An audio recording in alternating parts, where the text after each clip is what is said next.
All right, next let's talk a little bit about holding your pick. One of the things that's really common with beginners is to do things like gripping it very, very lightly, and then once you start trying to strum, it'll just fly right out of your hands, or you're strumming so gentle you can barely hear it.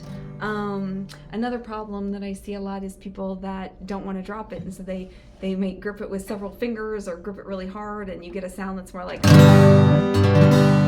it's not a great sound. You want something, your pick grasp will come over time. You'll start to really get a feel for how tight you should squeeze it, but for some of the mechanics, what we're going to do is we're going to curve our finger a little bit, and then we're going to take our pick and put it, let's see, I'm going to try to put it right here so you can see it on that first knuckle. All right, and you can put it in a little ways.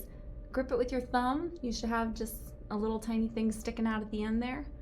Let you see it from a few angles. And then we're going to turn it so that that curved knuckle is facing like this towards your guitar. All right, so it should be kind of like that, if you can see that. And you'll have it right here like this.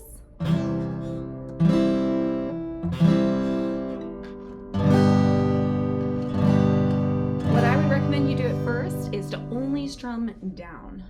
It's going to be a skill to get your strumming pattern started. So as we're getting used to getting started, your main focus is going to be on your left hand, making sure it can switch quickly between the chords, and making sure that you're squeezing hard enough and keeping your fingers nice and curved so that you get on the tops of those fingers.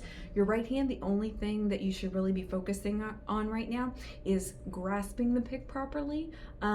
It's kind of like a tight but not too aggressive feel. You're going to want to be able to feel like you can later on down the road just kind of relax and strum.